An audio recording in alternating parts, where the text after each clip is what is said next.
Last one on Martinsville unless news breaks. Feuds and paybacks. First, we'll start with the Casey Kane-Brian Vickers situation. Two cars racing hard to stay on the lead lap with leader Jeff Gordon coming, get together and Vickers goes around. That happens at Martinsville. And they talked about it on the TV broadcast of payback. Right now it's Kane 1, Vickers nothing if you're scoring at home, as in baseball, which I don't watch.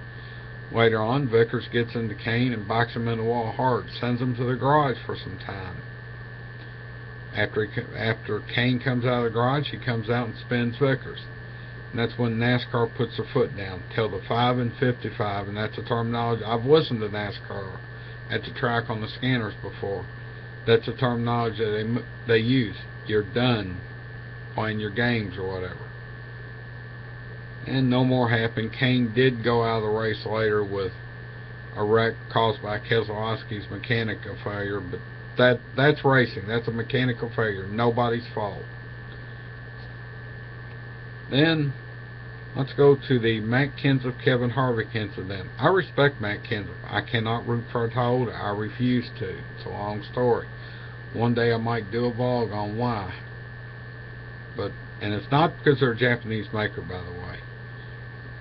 Matt Kenseth wheel hopped and got into Harvick, a racing accident. But Harvick got turned in the wall, busted his oil cooler, had to go behind the wall for repairs. Harvick comes back out, and as Gomer Pyle would say, if you don't know what that is, look it up on YouTube. Surprise, surprise, surprise. Finds Kenseth, messes with him a little bit, actually gets up and brake checks him, probably trying to take his radiator out. That's what Kenseth thought, and I kind of agree. And I like Kevin Harvick, always have, and he drives a Chevrolet. Yeah, but what was really interesting is what Harvick said post-race. If we can't win this championship, he won't. I got a feeling Kevin Harvick and probably Matt Kenseth might be invited to the NASCAR trailer next week at Texas before anything starts, and it's an invitation they're not allowed to turn down. Let's get to the last one, the yellow/red flag that had me fuming because I thought Junior was going to lose the race, which he didn't. So we were apparently the 9 of Marcus Ambrose and the one of J. McMurray had been into it early in the race. Well, they're together again, and Ambrose hit McMurray or something. Well, behind McMurray, behind Ambrose is McMurray's teammate, Kyle Larson Jr. Or Kyle Larson, I'm not sure if he's a junior or not. It don't matter. I don't think he is. It don't matter. Kyle Larson. We'll just call him Kyle Larson. Well, he pulls what I call a Danica Patrick. He tries to take Ambrose out, and he takes himself out, causes so much damage it brings out the red flag.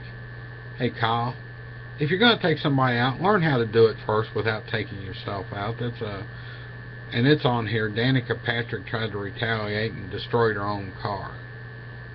But Kyle Larson's a much better driver than Danica, just my opinion.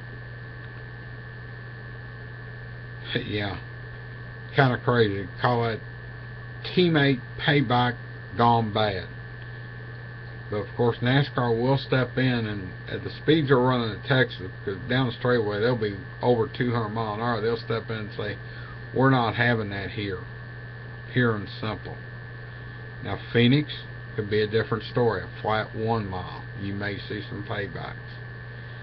Could get interesting, but I'm real interested in what Kevin Harvick said. If we don't win this championship, he won't.